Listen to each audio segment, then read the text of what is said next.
흔히 일본을 가리켜 가깝고도 먼 나라라는 표현을 쓰죠. 지리적으로는 그 어느 나라보다 가깝습니다만 역사를 돌이켜보면 여전히 풀지 못한 숙제들이 많이 남아 있습니다. 2018년 한국 법원에서 강제징용 배상 판결 이후 일본의 수출 규제 보복 조치가 이어지며 한일 양국 관계는 더욱 경색이 됐습니다. 그러나 갈 길은 더욱더 멀어 보이는데요. 최근 위안부 피해자 할머님들의 판결, 또 후쿠시마 오염수 방류 결정, 더욱 강화된 일본의 독도 영유권 주장, 코로나19 속 치러질 도쿄올림픽까지 한국과 일본 사이에 놓인 이슈들이 산적해 있는 상황입니다. 돌파구는 없을지, 우리 정부가 해야 할 일은 무엇일지 전문가와 함께 이야기 나눠보겠습니다. 독도 종합연구소장을 맡고 있습니다. 호사카 유지 교수, 그리고 송기호 변호사 모셨습니다. 어서 오십시오. 네, 안녕하십니까. 네, 오랜만입니다. 안녕하세요. 예.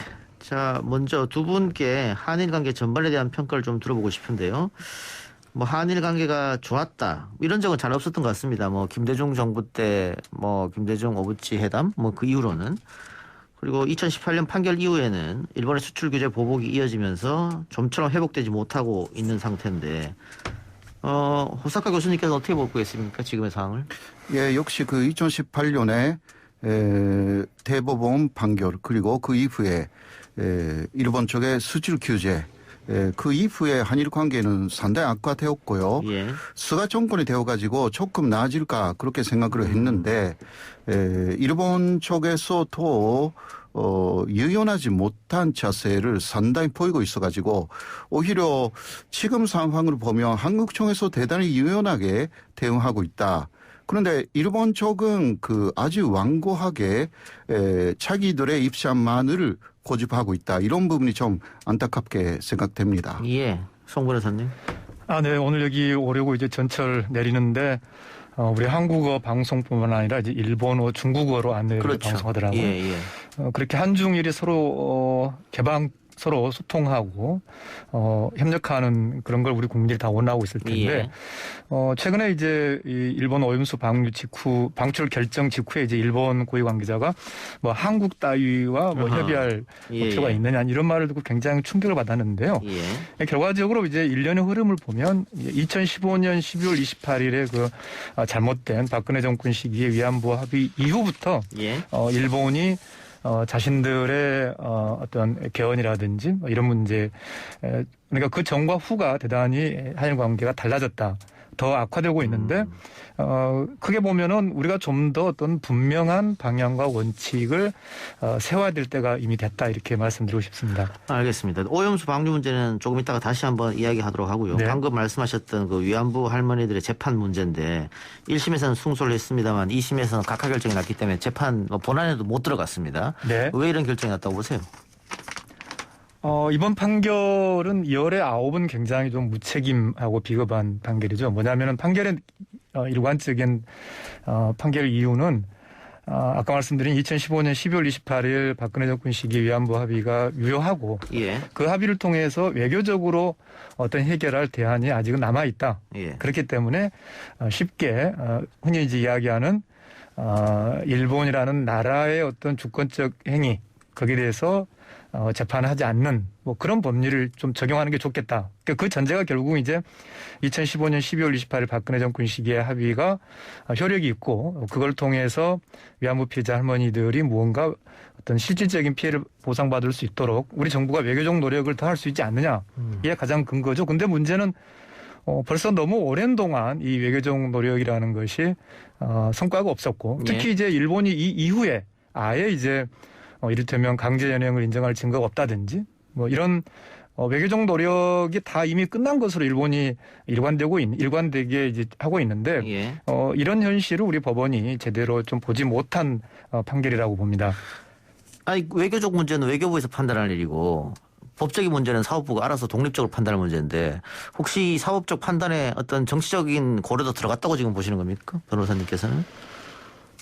저도 그렇게 보고 있죠. 왜냐하면은 예. 이제 2015년 위안부 합의 이후의 일련의 상황 속에서 이미 충분히 사실관계를 통해서 외교적 노력이라는 것이 일본의, 아까 이제 우리 호사카 유지 교수도 말씀드렸습니다만, 일본의 그런 완강한 입장 때문에 예. 외교적 노력이 안 된다는 것이 사실인데도 불구하고 그것을 굳이 그 합의가 살아있으니 뭔가 정부가 더 외교적으로 노력해보라.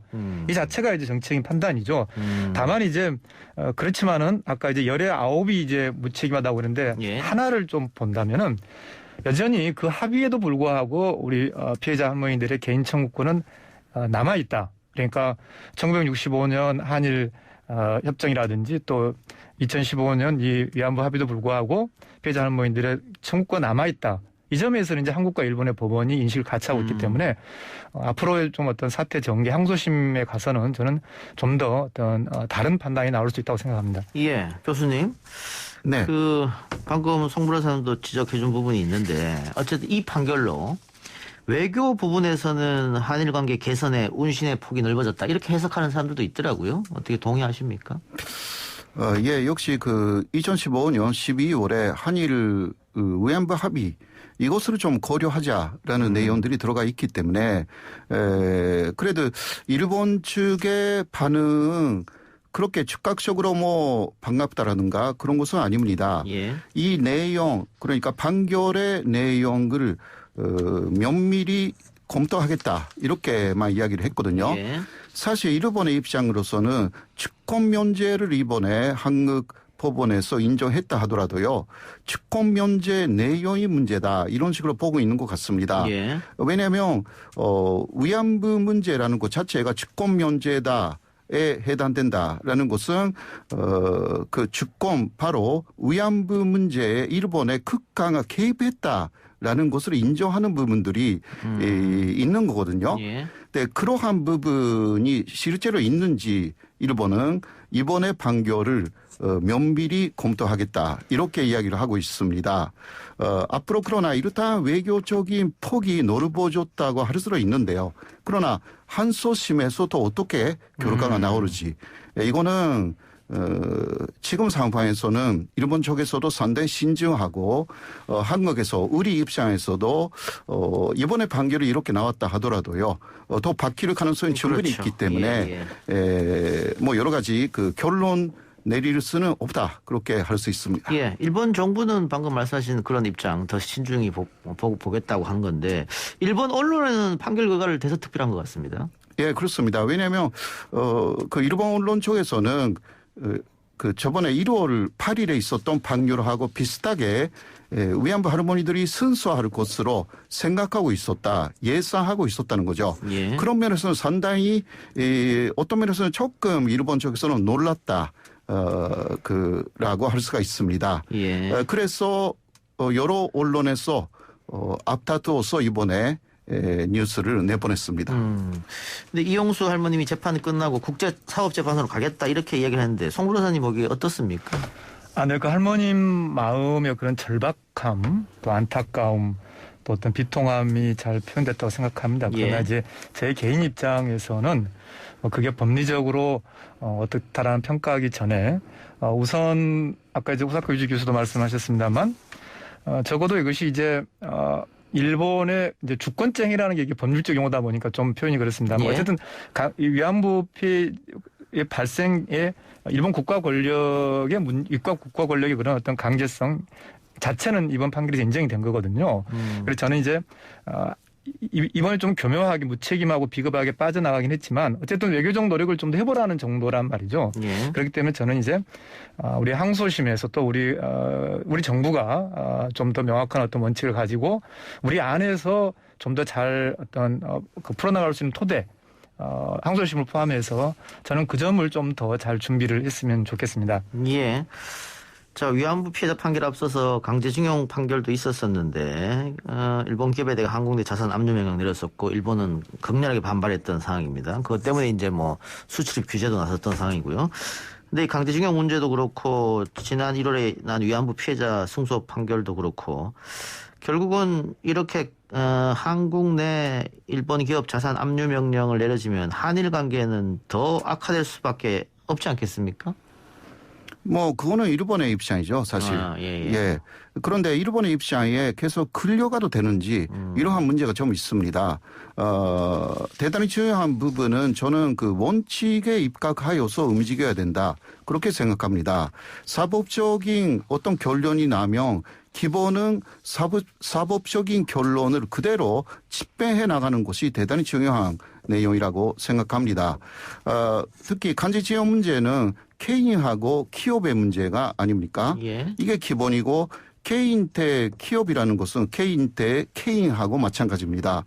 거기에 일본 정부가 개입해 오고 있는 것이 사실상 문제인 것인데요. 그 부분을 지금까지 한국 쪽에서는 많이 간조해 오지 않았습니다. 이러한 부분들이 오히려 지금 약간 불리하게 보이는 부분의 원인이 되어 있다고 저는 보고 있는데요. 그러니까 개인대 기업의 그러한 그 원론적인 상황에서는 극강 개입할 수 없는 상황이라는 부분들 이런 식으로 하여서 원칙적으로 사법적인 부분은 집행해 나가는 것이 오히려 일본이 물러날 수 있는 그러한 요지가 있다고 저는 생각합니다. 예. 위안부 문제로 마찬가지로 기본에 입각하여서 움직여야 된다. 오히려 외교적인 노력 은행하지만 그것보다 먼저 앞서서 사법적인 판단에 입각하여서 그대로 움직여야 된다. 그렇게 저는 생각합니다. 예. 자, 호사카 유지 교수님이 원칙을 지켜야 한다 이렇게 강조해 주셨는데 교수님은 어떻게 했으면 좋겠다고 보세요? 네, 저 법률가의 한 사람으로서 예. 대단히 중요한 말씀 지금 해주셨어요. 그러니까 우리나라가 어떤 독립된 사법 공동체이고 우리 안에서 어떤 최종적인 판결을 내린 대법원의 판결은 이행돼야죠. 예. 그런 점에서 이제 아까 말씀하셨다시피 이제 일본 정부가 올 1월 위안부 할머니 판결 또 이번 말씀하신 4월 위안부 판결 이것에 대해서 이제 엇갈린 반응을 보고 있는데 문제는 일본이 우리나라 대법원 판결 그러니까 2018년에 강제징용 배상 판결에 대해서 마치 그것이 국제법 위반인 것처럼 일관되게 이야기했단 말이죠. 그러니까 우리나라 대법원 판결이 가지고 있는 어떤 권위, 우리나라가 독립된 사법 공동체라는 것을 깡그리 부인했는데 결과적으로는 우리 입장에서 우리 나라의 그런 어떤 사법 주권이 실현돼야 되고 이것이 기본적 인권의 문제이다. 단지 어떤 뭐 한일 갈등의 문제가 아니라 한국이나 일본이나 다 공동적으로 서 있는 기본적 인권 보장의 문제라는 점을 우리가 좀 더 명확하게 대외적으로도 원칙적으로 그렇게 명확하게 하는 것이 굉장히 중요합니다. 예. 자, 강제징용 문제도 그렇고 위안부 재판도 아직 항소심이 남았으니까 어떻게 나올지 결과를 좀 지켜보고요. 아까 이야기하기로 했던 후쿠시마 오염수 방류 문제, 일본 정부가 공식 결정을 해서 2년 뒤부터 이제 방류를 시작하겠다 이런 건데, 이 당연히 인접 국가인 대한민국에서 반발을 하는 걸 모르진 않을 텐데, 아까 송 변호사 말씀처럼 뭐 한국 따위가 이런 망언까지 나왔단 말이에요. 일본이 이렇게 하는 이유는 어디에 있을까요? 아무래도 이러한 기조는 그 아베 정권 때부터 이어지고 있습니다. 아베 정권이 특히 이쪽에 한국 쪽에서 간제지원 문제에서 그 피해자의 손을 들어줬지 않습니까? 그 이후에 한국 정권을 무시해야 된다라는 그러한 정책을 시행하기 시작했습니다. 그렇게 해서 사실상 2019년 그 2월 말에 있었던 G20 그게 일본의 나고야에서 있었는데 그때 아베 신조 일본 총리가 한 사람만 1대1의 회담을 하지 않았던 정상이 바로 문재인 대통령이었습니다. 그때부터 한국 무시 정책을 사용하기 시작해가지고 현재 스가 정권은 그것을 조금 바꾸려고 했습니다. 사실. 그러나 지금 지지율이 하락하는 그 측면이 있어가지고요. 일본 내에 그 아베파라고 할 수가 있는 극우파 쪽에 여러 가지 강경한 입장을 받아들일 수밖에 없는 상황이 되어 있어가지고 오히려 더 견색화 되어가고 있는 것이 아닌가 그렇게 보여집니다.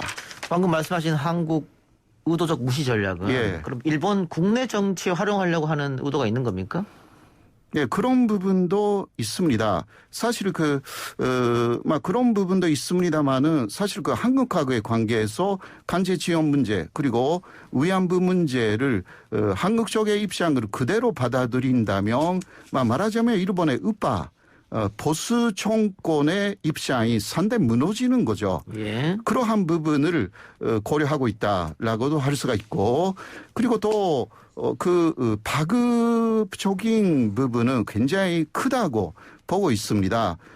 간제 지원 문제는 그리고 위안부 문제는 북한하고 북일수교를 할 때도 북한 쪽의 입장을 굉장히 세게 만들 수가 있는 그러한 파급 효과를 갖고 있기 때문에 일본은 북일수교에서 유리하게 일본 입장을 가져가려고 하면 이러한 간제 지원 문제라든가 위안부 문제는 다 끝났다는 식으로 한국의 손에서 다 마무리하고 싶은 이러한 전략이 있는 것입니다. 그러한 태도가 아주 강경한 일본의 극우 쪽의 입장으로 나와 있다. 그렇게 볼 수 있죠.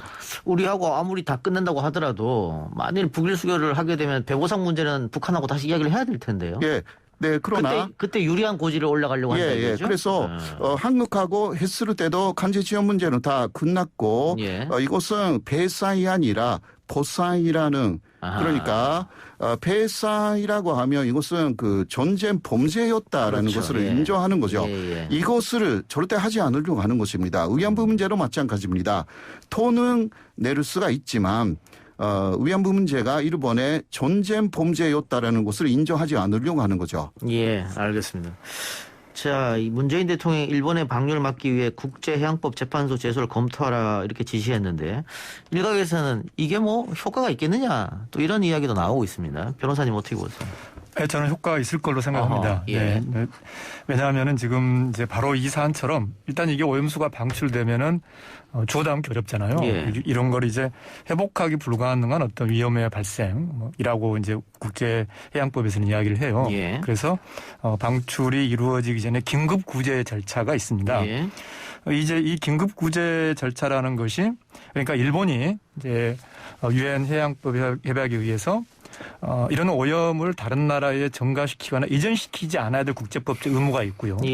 또 하나는 이제 설령 자신들이 어떤 일정한 이 방출 계획을 가졌다 하더라도 그 계획에 따라서 자신들이 진행했을 때 안전하다는 걸 또 담보해야 되는 그런 안전 영향 평가를 해야 될 의무가 있습니다. 그리고 이런 걸 주변국들의 우려를 충분히 이제 해소시켜 줘야 되는 것이죠. 그러니까 일본이 지금 그런 국제법적 의무를 제대로 이행하는지를 우리가 주도 면밀하게 검증하고 또 자료를 요구하고 그 속에서 일본이 우리의 우려가 완전히 해소되지 않은 상태에서 이런 국제법에서 금지하는 행위를 한다.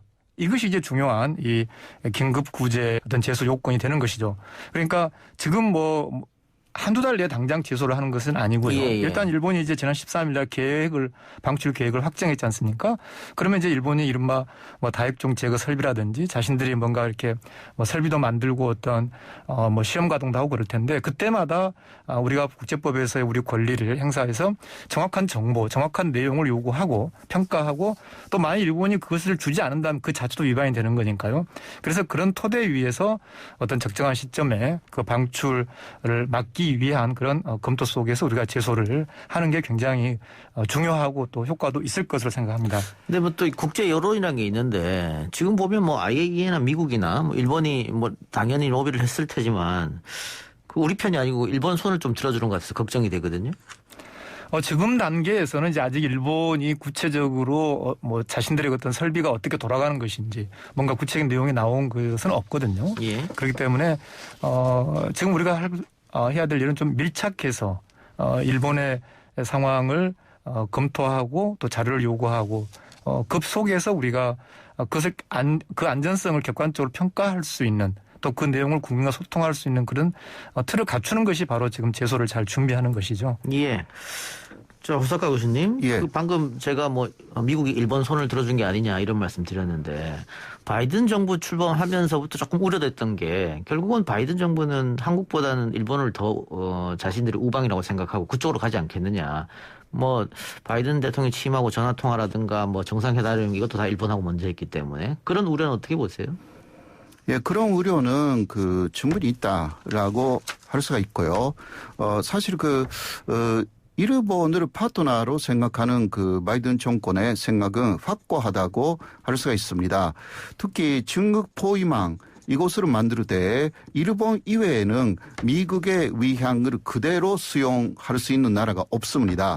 유럽에서도요. 프랑스라든가 독일은 중국에 대해서 어떤 언급도 하지 않는 상황이 있는데 이번에 바이든이 일본에 요구한 것은 바로 대만 문제죠. 예. 그 대만 문제를 그 미국하고 같이 풀어나가겠다. 여기에 일본이 더 손으로 그냥 들어준 거죠.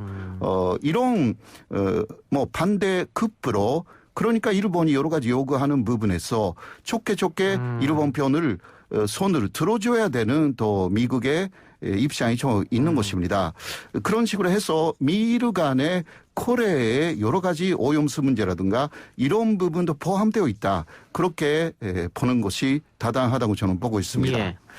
북한이 뭐 여러 가지 이유를 들어서 이번 도쿄올림픽에는 참가할 수 없다 이렇게 밝혔지 않습니까? 그게 아마 일본 내에서도 조금 논란이 됐던 것 같은데 이 오염수 방류 문제에 있어서 우리도 뭔가 일본한테 거세게 항의하기 위해서 올림픽 보이콧해야 된다 이런 여론도 좀 있는 것 같은데 그건 어떻게 보세요? 뭐 오염수하고 올림픽을 연계해도 되는지라는 것은 조금 그 최고의 여지가 있는 것이 아닌가. 오염수 문제는 오염수 문제대로 가야 되는 것이고요. 올림픽 문제는 그렇지 않아도 준지가 될 가능성이 지금 상당히 높아지고 있습니다. 예. 이거하고 연계하면 더 일본 쪽에서 그러한 한국의 태도에 대해서 굉장한 또 비판이 나올 수가 있기 때문에요. 오염수는 지금 IAEA도 이제 한국 쪽의 주장을 조금 받아들이기 시작했거든요. 예. 국제적인 감시단을 구성해야 된다. 이런 식으로 움직이고 있기 때문에 이것을 많이 활용하는 것이 오히려 뭐 반유하지는 조금 시간이 있기 때문에요. 실제로 반유하는 것은 2022년 내년 이후가 됩니다. 그런데 문제는 이게 지금 그 일본이 갖고 있는 그 오염수만 하더라도 20년 정도 반유하는데 걸린다라는 거죠. 그런데 그것으로 끝이 아닙니다. 계속 매일 140톤 이상의 오염수가 생산되고 있기 때문에 거의 영구적으로 일본은 오염수를 반유할 가능성이 있는 것입니다.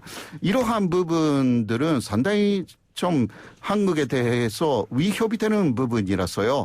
국제감시단을 뭐라 할까 정확하게 구성해 나가는데 한국 그리고 중국이 많이 참여를 해야 된다. IAEA를 설득해야 된다. 그렇게 생각합니다. 네, 그 점에서도 이제 저도 올림픽 말씀드리면은 지금 이제 수산물 수입 금지, 그러니까 일본산 수산물, 지금 현재는 후쿠시마현 인근 8개 지방자치단체 수산물만 금지하고 있지만, 이제 방금 교수님 말씀하신 것처럼 이후에 일본이 우리 어떤 우려도 해소되지 않고 또 방출에 대한 그런 어떤 국제법적 의무도 이행하지 않을 경우를 대비해서 일본산 수산물을 전면 금지하는 뭐 이런 조치, 이런 것이 오히려 또 우리가 현실적으로 검토할 필요가 해야 될 게 아닌가 생각합니다.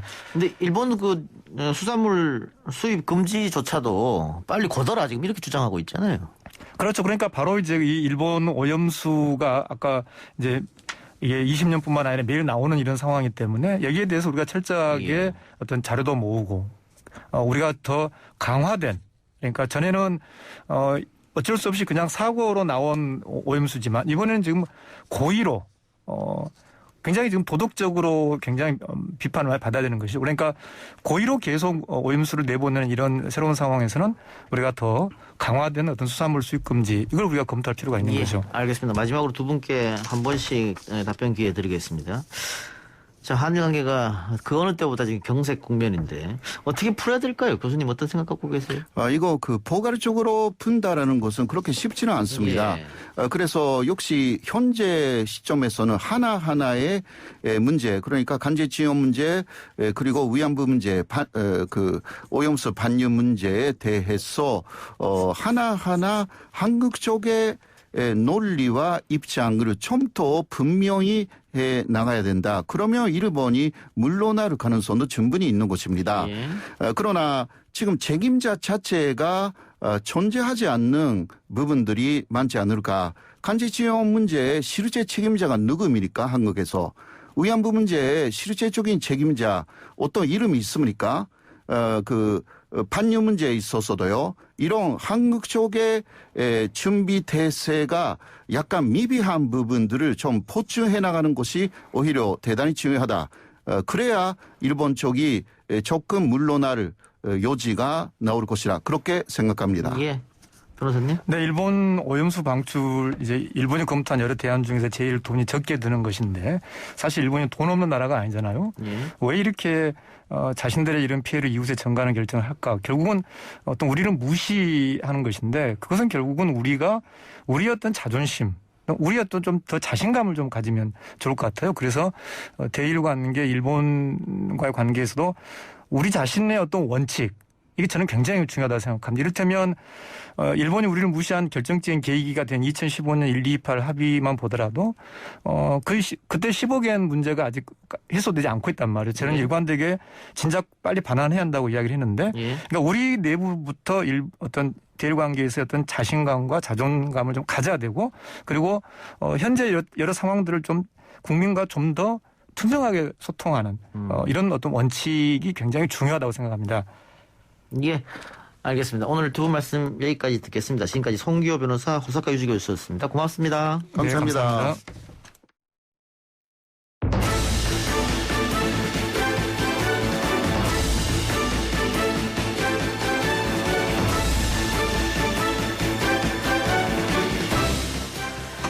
이동의 뉴스 정면 승부 한일 관계 개선을 위한 특집 준비하고 있습니다. 앞서 전문가 두 분과 대담을 진행해봤습니다만 많은 전문가들이 한일 관계 개선에 있어서 한 목소리로 꼽는 해결책 바로 정치 외교적 해법입니다. 그리고 가장 근거리에서 이 해법을 실현시킬 수 있는 분이죠. 강창일 주일본 한국대사 전화로 연결해봅니다. 대사님 안녕하십니까? 네, 안녕하세요. 오래간만입니다. 예, 오랜만에 통화를 하는데 네, 오랜만에. 예. 주일 대사로 부임하신 지 얼마 안 됐습니다. 한 3, 4개월 됐나요? 한 3개월 됐죠. 3개월 됐어요. 예. 그런데 이제 격리가 있어가지고 좀 길어졌지만은. 그러셨군요. 네. 그동안 어떻게 지내고 계셨어요? 여기에 지인들 만나고 정치인들 만나고 각 당 대표들 만나고 정신없이 보냈다. 언론사. 일본의 각 언론사 방문하고 말이죠. 예. 오늘도 이제 마이니치 사장이야 주필님들 다 만나고 왔어요. 예. 아주 정신없어요. 예. 예. 워낙 국회의원 하실 때부터 일본 통으로 알려주셨고. 그래서 일본 대사까지 임명이 되셨는데 지금 한일 관계가 많이 경색되고 있는데 어떻게 바라보고 계십니까? 최악의 상태죠, 최악이. 최악의 상태다. 근데 이제부터 좋아지겠죠. 예. 이상 더 나빠질 게 없잖아요. 더 이상 거의 바닥이다 지금. 더 이상 나빠지면 단교지 뭐. 아하, 그래요. 더 이상 나빠질 게 없으니까 저는 좋아지는 길밖에 없어요. 예. 어제 일본 정부를 상대로 한 위안부 피해 할머니들 1심 소송과는 다르게 각하 결정이 났습니다. 한국에서는 이 부분을 놓고 논란이 뜨거웠는데 일부 보도를 보니까요. 일본 정부가 그 2심에서 할머니들이 승소할 걸 예상하고 강창일 주일 대사를 초치하려고 준비하고 있었다. 이런 얘기도 있던데 어떻게 그런 기류를 읽으셨습니까? 저 모르겠어. 초치하면 가보는 거지 가서 우리 대부분 법원 판결에서 정부가 아무 얘기 못한다 이렇게 얘기를 해서 별로 못 들었어요. 초치하는지도 모른다 이런 얘기 누가 잠깐하게 초치하면 가는 거지. 예. 지금 일본 언론은 어제 판결에서 어떻게 쓰고 있습니까? 되게 대부분이 긍정적으로 쓰고 있어요. 긍정적으로 쓰죠. 일본으로서야 긍정적으로 쓸 수밖에 없죠. 예. 그런데 이젠 일본이 대답을 해야 될 때예요. 예. 일본이 화답을 해야 될 때다. 근데 일본 정부는 아직 판결이 완전히 끝나지는 않고 또 항소심도 있고 하니까 그걸 좀 더 지켜보자. 앞으로 2년, 3년, 10년, 20년 계속 가겠죠. 재판에는 1심, 2심, 3심도 있고 여러 가지 과정이 있거든요. 예. 그래서 계속 문제가 되겠지만은 기본적으로 이제 큰 틀에 큰 방향이 정해졌기 때문에 저희로서는 이제 정부이기 때문에 그 법원 판결에서 완납을 하면 안 돼요. 할 수가 없어요. 예. 판결은 존중해야 되고. 그렇죠. 예. 저 판결도 존중하면서 우리는 이제 정치적으로 어떻게 풀어나가는 걸 모색해야 된다 이겁니다. 예. 상권 분립이니까 당연한 건데 말씀하신 대로 정치적으로 해결해야 된다. 언론인들 만나고 일본 정치인들 만나면 다들 걱정을 할 것 같습니다. 일본 언론인이나 일본 정치인들도. 그런데 이걸 어떻게 풀어나갈 것이냐. 뽀짝할 수가 없고 내 같은 경우는 내가 일방적으로 얘기하죠. 이렇게 해서 우리가 대통령님도 대화하자 이렇게 했지 않느냐. 예. 책상 협상이야 대화하자 말이야. 예. 뭐 이런 식으로 얘기하는 건 왜 근데 자꾸 피하느냐. 뭐 이런 식으로 얘기하죠. 그러니까 전부 긍정해요. 다 긍정해서 전부 긍정적으로 얘기를 하더구만요. 예. 지금부터 일본이 대화에 나서야 돼요. 예, 어떻게 대화의 장으로 일본이 나올 것 같습니까? 아니면 계속 강경 모드로 들어갈 것 같습니까? 나올 거예요. 나올 겁니까? 안 나와서 일본이 덕볼 게 없잖아요. 네, 일본 국가와 일본 국민을 위해서 좋을 게 없잖아요. 예. 우리도 마찬가지지만은 예. 한일 관계가 정상화되는 게 좋습니다, 서로가. 예. 그걸 주장하죠. 도쿄 올림픽을 계기로 한일 관계가 조금 개선될 가능성이 있지 않느냐 이런 주장하시는 분도 있던데 어떻게 보십니까? 네, 그런 얘기도 쓰는데 지금 도쿄올림픽도 지금 아주 어떻게 될지 전혀 예측을 못하겠어요. 코로나가 그냥 급작하게 그냥 5,000명, 6,000명 지금 다시 시작돼 버렸어요. 예, 도쿄올림픽 어떻게 될지 참 도쿄올림픽 때지만 아무래도 한일 관계가 많이 좋아질 거예요. 한국에서도 와야 되고. 예. 또 정계 재기 인사들 접촉도 많이 있을 텐데. 지금 도쿄올림픽 자체가 지금 불안해요. 어떻게 네. 알겠습니다. 그 도쿄올림픽을 계기로 많은 교류가 있으면 조금 개선되지 않겠느냐 이런 기대는 있었습니다만 지금 말씀하신 대로 도쿄올림픽이 개최 여부도 지금 불투명한 상태이기 때문에 불투명한 상태예요. 예. 그걸 알 수 없다. 또 하나는 더 중요한 건 이제 8월까지 일본에 중요한 선거를 해야 되거든요. 총선이 있어요. 예. 일본인의 반일 감정, 반한 감정이 있어서 예. 좀 섣불리들 여당 섣불리 나서지를 못하는 것 같아요. 예, 나는 용기 가지고 하란 말이지. 한일 관계 이거 무슨 선거 무슨 관계냐 이런 얘기를 하고 있는데 저희가 좀 움직이면서 금년도 말까지는 풀어놔야 돼요. 예. 그러니까 일본을 위해서도 한국을 위해서도. 예, 일본의 정치인들이 국내 정치를 생각해서 예. 한일 관계 개선하자 이런 말을 못한다 이 말씀인 것 같은데. 예, 그런 분위기가 좀 있어요. 예. 그러면은 한일 관계를 풀어나갈 어떤 모멘텀이 필요할 것 같은데 어떤 게 있을까요? 벌써 모멘텀은 여러 가지 우리 대통령님께서 1월에 신년 기자회견도 했고 3.1절에 얘기도 했고 이런저런 판결도 나왔지 않습니까? 예. 그러니까 이제 그런 우리 한국적으로 의식을 갖고 있잖아요. 우리 정상화하자. 예. 이것이 모멘텀이죠. 그러니까 이제는 일본이 화라 이거예요. 만일에 선거가 하면 선거 전에 수면하에서 이렇게 작업해도 되죠. 수면하에서. 그러다가 이제 선거 끝난 다음에 팍 내세워도 되는 거죠. 그다음에 또 하나는 일본이 지금 이 스가 내각에서 중국 문제하고 미국 문제 때문에 이 정신이 없잖아요. 그래서 한국 문제 별로 신경을 못 쓰는 것 같아요. 이제부터 슬슬 신경 쓰지 않을까 기대하고 있어요. 그 미국 얘기하셨으니까 바이든 정부도 한일 양국이 으렁대는 걸 싫어할 텐데. 싫어하죠. 예, 그 미국이 중재자 역할을 할 수 있을까요? 벌써 여러 차례 압력도 넣었지 않습니까, 미국이. 예. 지난번에 봤던 미국이 머리 아프다고 하더구만요. 예. 그러니까 이제 이 동아시아의 미국 전략이 있잖아요. 이건 한미일 공조 삼각체제를 중심으로 이루어지는 거예요. 예. 쿼드하고는 달라요. 인도, 호주, 일본, 미국 이것은 세계 전략이에요. 세계. 미국의 세계 전략 속의 하나고 태평양 쪽에. 그런데 이 동아시아 중국, 러시아, 북한, 한국, 일본 있잖아요. 동아시아 전략이 미국의 전략은 한미일의 삼각 공조예요. 그러니까 미국으로서는 강하게 요구하고 있죠. 일본 측에도 강하게 요구했다고 생각하고 있어요. 예, 알겠습니다. 좀 지켜보고요. 최근에 미일 정상회담이 있었고 아마 조만간 한미 정상회담도 있을 것 같고요. 한일 정상회담은 어떻게 추진하고 있는 겁니까? 아니 지금 얘기가 아무것도 안 되고 있는데 추진할 수가 없죠. 얘기가 안 되고 있고. 어느 정도 얘기가 돼야 이제. 그러나 이번에 G7 영국에 있잖아요. 예. 6월인가? 그때 하게 되면 정상회담 할 수도 있겠지요. 예, G7. 그리고 일본의 동경올림픽 7월에 열리면은 이때도 한일 정상회담이 있을 수 있지요. 예. 그러니까 여러 가지 그전하고 분위기가 좀 많이 달라졌어요. 예. 그래서 이제 서서히 대화들이 시작될 거예요. 좀 그렇게 기대하고 있어요. 예. 그럼 한일 정상회담이 만일 성사된다면은 그걸 계기로 해서 좀 경색된 국면이 풀어질까요? 정상회담 가지고 아니 그 전에 서로 이 대화를 해야죠. 예. 실무자들끼리 대화하면서 그다음에 정상회담 때에 그런 것을 토대로 서로 웃으면서 악수하고 더 해보자 이렇게 나와야죠.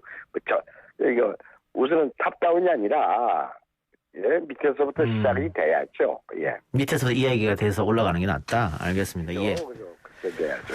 예, 대사님 좀 다른 얘기입니다만 조금 이제 얼마 안 있으면 일본이 골든위크 기간이죠. 네네 그래요. 근데 지금 골든위크 기간에 확진자가 지금 너무 더 많이 쏟아지지 않을까 좀 걱정되는데요. 그래서 그게 올림픽하고 직결돼 있어요. 내일 정도는 아마 긴급 사태가 발효되지 않을까 예측하고 있습니다만은 걱정이 그것 때문에 올림픽도 안 열릴 가능성이 있다 이거예요. 이렇게 좀 두고 봐야 되겠어요. 이거 좀 걱정이에요, 일본. 예, 알겠습니다. 대사님도 건강 조심하시기 바랍니다. 네, 감사합니다. 고맙습니다. 수고하세요. 예, 지금까지 네. 강창일 주일본 한국대사였습니다.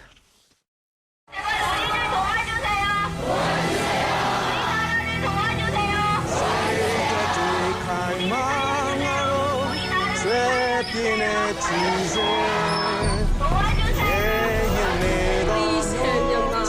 We need your urgent international help right now. Oh, make it a better place for you and for me and the entire human race. There are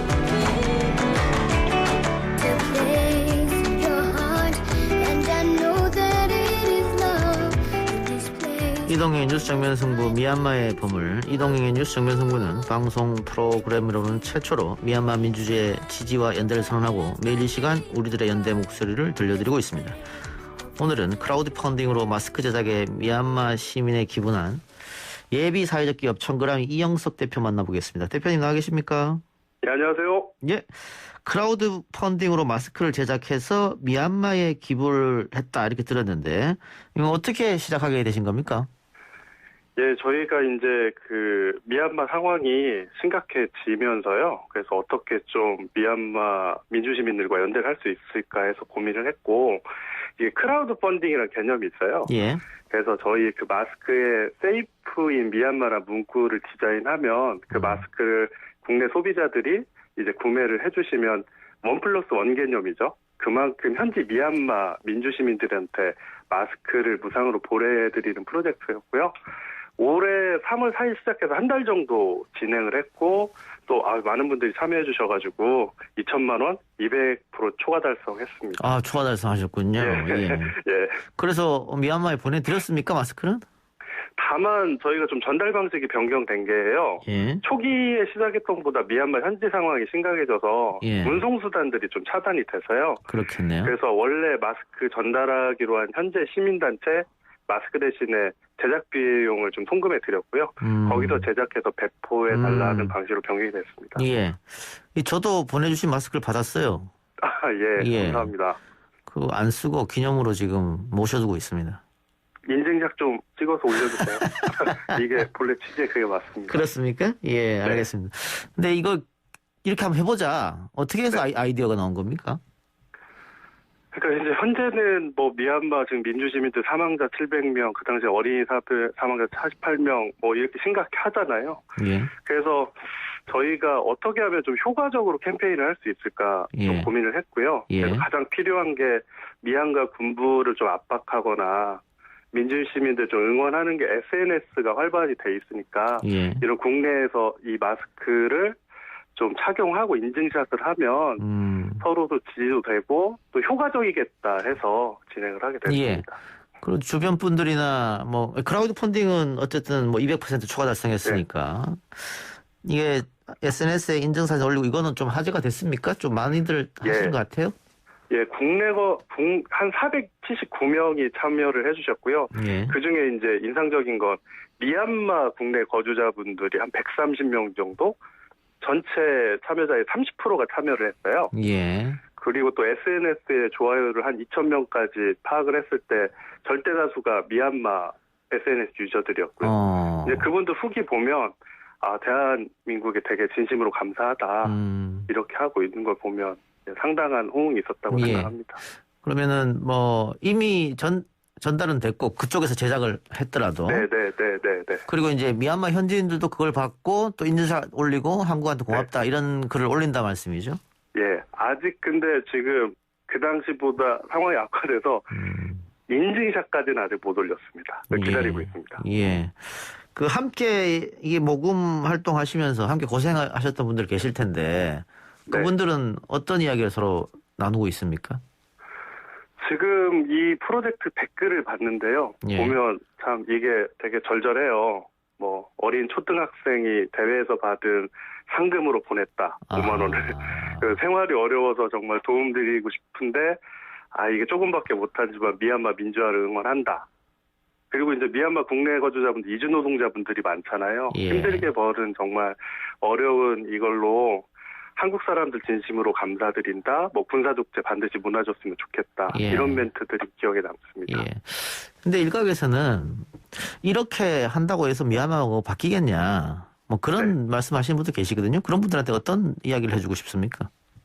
네, 그 말씀드린 대로 미얀마 지금 국내 거주자분들이나 SNS에서 보면 되게 상황이 지금 절박해요.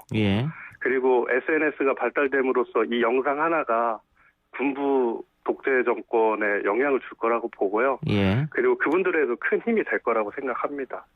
알겠습니다. 마지막으로 청취자 여러분들께 미얀마 민주화 투쟁에 대한 관심과 지지의 호소 한마디 부탁드리겠습니다.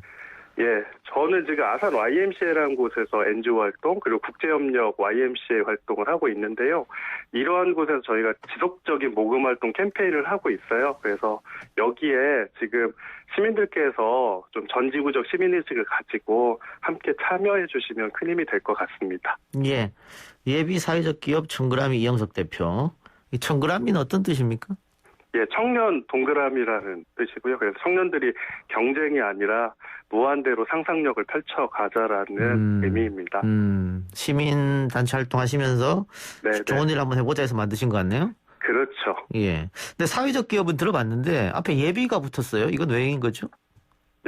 저희 사회적 기업 제도가 인증사회적 기업이 있는데요. 이게 진입장벽이 높다 보니까 뭔가 예비를 둬서 스텝을 둬서 이 인큐베이팅 하자는 차원에서 그렇게. 그럼 지금 지역은 어디서 하고 계세요? 충남 아산 지역입니다. 몇 분이 함께 하고 계십니까? 저희 아산 YMCA는 한 300명 정도 하고 있고요. 그리고 사회적 기업 같은 경우는 함께하는 스태프들이 한 2-3분 있습니다. 그렇게 많지는 않군요. 고용 인력들은 그렇죠. 근데 이제 아산 YMCA 기반으로 하고 있기 때문에 회원들이 한 400분 정도 됩니다. 알겠습니다. 대부분 그러면 젊은 청년분들이겠네요? 그렇죠. 그 젊은 청년분들께서 아산 지역의 또 발전, 또 사회적 활동 앞으로도 많이 하시길 응원하겠습니다. 고맙습니다. 감사합니다. 지금까지 청그라미 이영석 대표였습니다. YTN 라디오 이동현 뉴스 정면승부 3부 시작합니다. 국민의힘이 이르면 5월 말에 전당대회를 치를 것이라는 예상이 나오고 있는데요. 1년여 만에 새 당대표를 선출한 자리입니다. 오늘 1호 출마 선언이 나왔죠. 그 주인공 만나보겠습니다. 국민의힘 조혜진 의원입니다. 의원님 나와 계십니까? 안녕하십니까. 반갑습니다. 조혜진입니다. 오늘 당대표 출마 공식 선언하셨던데 출마의 변부터 들어볼까요? 저는 지난번에 21대 국회 3선으로 들어올 때부터 각오를 이번 21대 4년 임기가 마지막이라고 생각하고 당과 나라를 위해서 모든 걸 다 바치겠다고 각오를 했습니다. 그리고 작년 5월에 원내 지도부 선거에 나갔었고 이번에 4.7 재보선 끝나고 원내 지도부, 당 지도부를 이제 선출하게 되는데, 저희 당 입장은 내년 3월 9일 대통령 선거에서 반드시 정권 교체를 해야 되고, 그러려면은 이번 재보선 필승 때처럼 정권 교체를 희망하는 세력들을 대통합시키고 또 후보 단일화를 이루어내는 게 필수적인 과제인데 예. 그 과제를 이루어내야 되고 그걸 위해서는 그걸 주도할 우리 국민의힘이 화끈하게 혁신돼야 된다. 예. 제가 할 일이 우리 당을 위해서나 나라를 위해서 제가 할 일이 바로 그거다. 예. 하는 생각이 들었고 그중에서도 지도부보다는 당 지도부가 그 역할에 맞다는 판단이 들어서 출마를 했습니다. 당의 변화, 대통합, 단일화 이 적임자가 나다 이런 말씀 같네요. 예, 그렇습니다. 예. 이제 방금 말씀하신 것처럼 이번 당대표는 대선을 치러야 되잖아요. 그래서 어느 때보다 중요한데 이번 당대표가 꼭 필요한 자질이랄까요? 뭐 덕목이랄까요? 어떤 게 있을까요? 일단 그 국민의 지지, 민심의 지지를 받기 위해서는 기본적으로 우리 이 국민들이 국민의힘이나 야당을 바라보는 시각이 지금 이 모습으로는 전폭적인 신뢰를 주거나 내년에 정권을 맡기기에는 부족하다. 예. 그래서 새롭게 해야 된다라는 그런 뜻을 보이시고 이번에 오세훈 후보가 원래는 그 나와 있는 여야 후보들 가운데 4등이었던 분을 3등, 2등, 1등까지 밀어 올린 그 민심이 이런 변화를 강력하게 요구하는 민심이 그 역할을 했다고 보거든요. 예. 그래서 우리 당에 대해서도 그걸 원하고 있기 때문에 늘 보던 전당대회에서도 늘 보던 얼굴에 늘 듣던 목소리, 늘 듣던 이야기가 아니라 새로운 얼굴 또 새로운 목소리와 메시지를 듣기를 원하기 때문에 저 같은 사람이 나와야 된다고 생각을 하고 그렇게 좀 전에 말씀드린 대로 국민들이 바라는 게 국민의힘이 확실히 바뀌어야 된다. 변화되고 혁신돼야 된다라는데 제가 이 당에 오랜 세월 있으면서 우리 보수정당의 문제가 뭔지를 가장 오랫동안 고민해왔고 가장 정확하게 알고 있고 어떻게 바꿔야 된다는 것도 가장 확실한 대안을 갖고 있기 때문에 제가 역할을 해야 된다고 생각하고 결국은 그걸 바탕으로 해서 범야권 대통합하고 심지어 중도나 반문 진보까지도 같이 한 대열에 묶어내야 되기 때문에 예. 그런 역할을 할 수 있으려면은 어느 한쪽으로 치우친 노선이 아니라 상당히 중도 개혁적인 노선을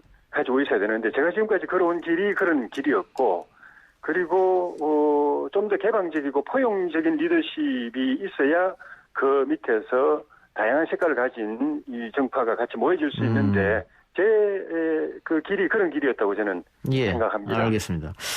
그런데 지금 하마평에 오르는 분들 보면요. 당대표로 나올 분들.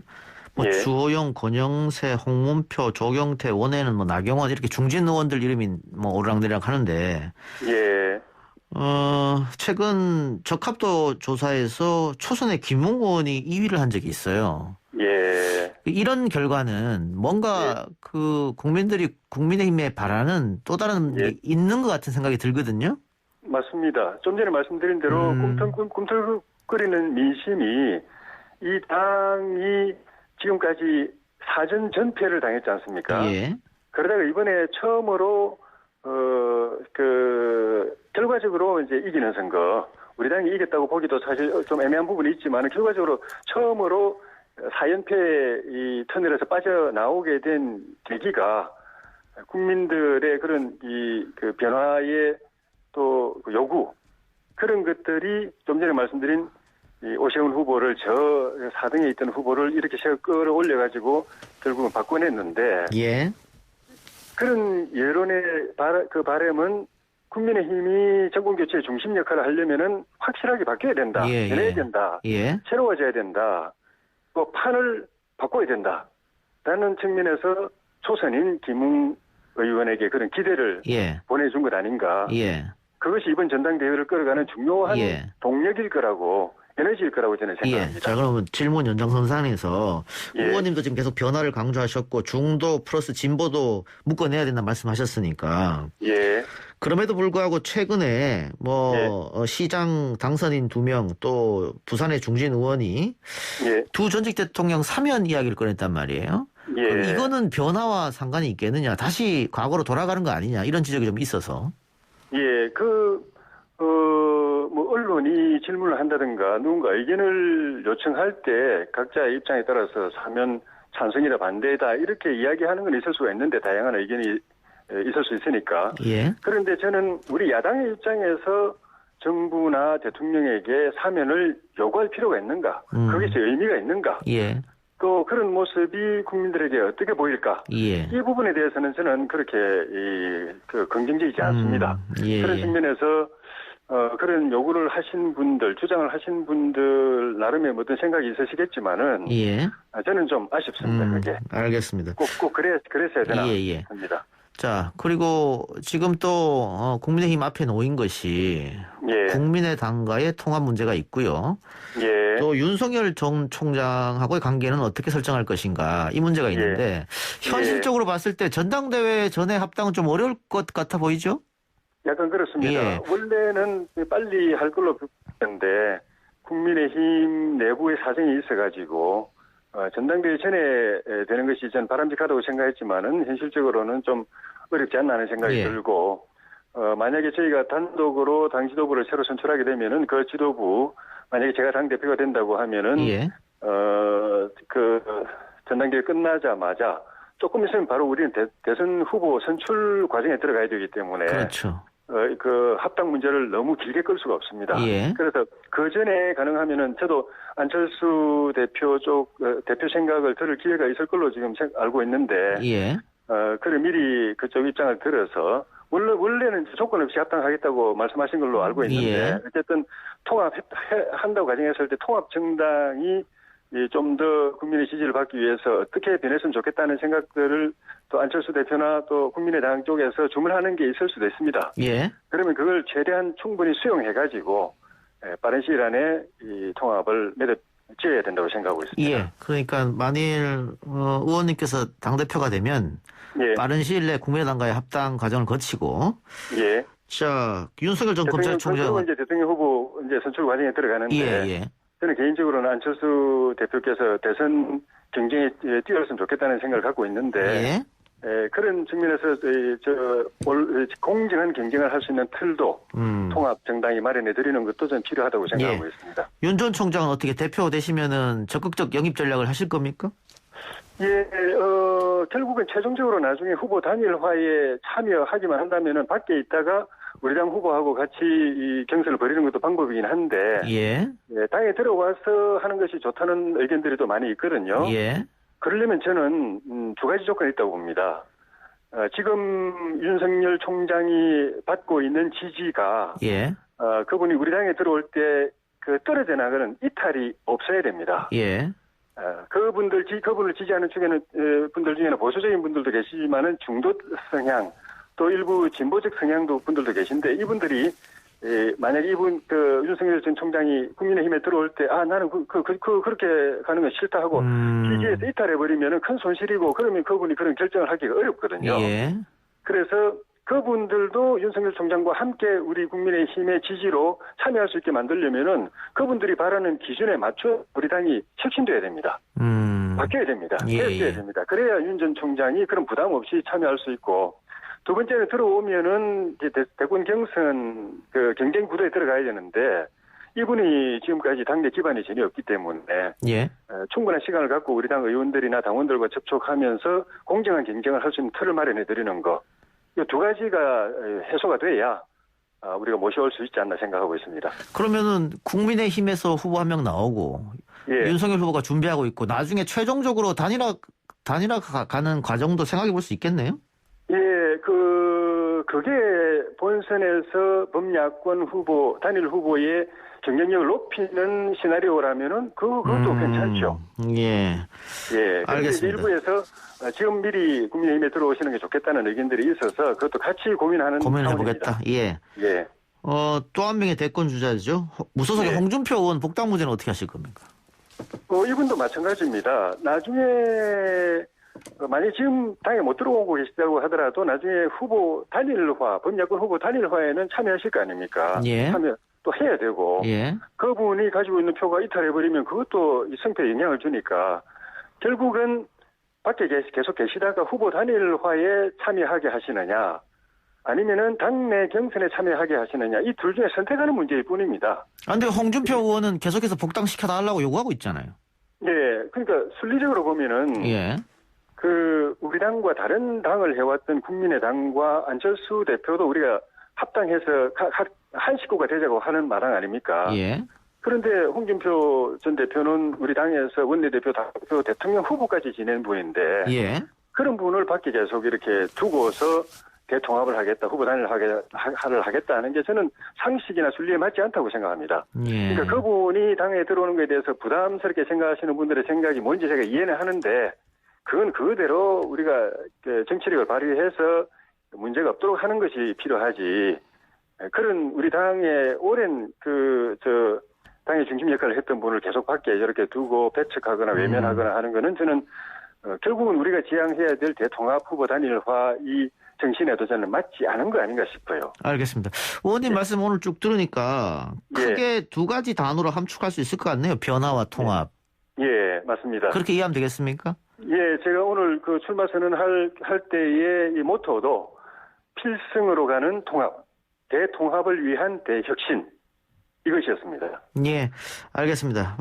예. 전당대회 날짜가 확정되진 않았습니다만 오늘 국민의힘 당대표 후보로 처음으로 공식 출마 선언을 하셨으니까 우리 청취자들을 향해서 지지해달라고 호소 한 말씀 하시기 바랍니다.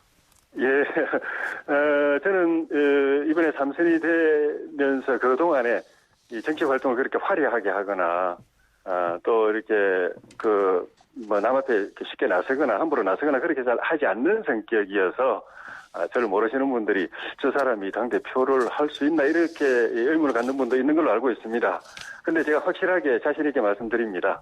저는 조용히 그렇지만 확실하게 제대로 오늘 이때의 이 시기에 우리나라와 당을 위해서 특히 우리 국민의힘의 개혁 쇄신과 또 그것을 바탕으로 한 내년 이 대통합, 범야권 대통합과 후보 단일화라는 이 큰 역사를 위해서 꼭 필요한 가장 잘할 수 있는 사람으로 저는 준비됐다고 스스로 자부하고 자신하고 저 같은 사람이 필요하고 가장 잘할 수 있기 때문에 나왔습니다.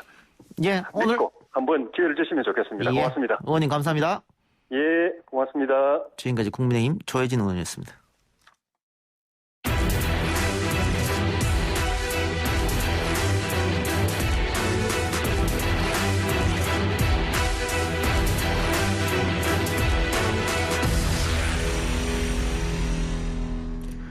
조국 전 장관의 배우자인 정경심 교수가 표창장 위조 혐의로 1심에서 징역을 선고받았을 때 최성해 전 총장의 증언이 결정적인 역할을 했습니다. 그런데 최 전 총장이 지난 총선에서 야당으로부터 공천을 제안받은 것이 아니냐는 의혹이 제기가 되면서 증언의 신빙성에 대해서 논란이 일고 있죠. 보도를 했던 대구 MBC 신병철 기자 전화 연락해서 이야기 나눠보겠습니다. 기자님 나와 계십니까? 네, 안녕하십니까. 신병철 기자입니다. 네, 안녕하십니까. 제가 기자님 리포팅을 봤는데 굉장히 취재도 방대한 것 같고 리포팅도 굉장히 길던데 이번에 의혹보다는 가장 핵심은 어떤 걸까요? 딱 크게 한 2개 정도로 말씀드릴 수 있을 것 같은데요. 예. 첫 번째로는 저희가 이제 최성해 전 총장이 전 동양대 관계자에게 한 말을 육성 녹취본을 우리가 저희들이 확보를 해서 했는 게 있는데 그 중에서 최성해 전 총장이 이제 동양대 전 관계자에게 비례대표 5번을 약속받았다. 그런데 자기가 나가려고 했는데 이제 최종적으로 나가지 않았다. 거절했다. 이런 내용이 담겨 있는 부분이고요. 두 번째로는 또 최 총장이 동양대 전 관계자에게 고의로 조국 전 장관과 세게 붙었다. 그러니까 일종의 이제 의도성을 이야기할 수 있는 그런 부분들을 저희들이 이제 녹취본을 확인해서 보도를 했다. 이게 크게 2가지가 가장 중요한 것이라고 생각합니다. 예. 일단 고의로 세게 붙었다. 이 말이 함축하는 것은 어떤 게 있을까요? 저희들도 처음에 이제 이것을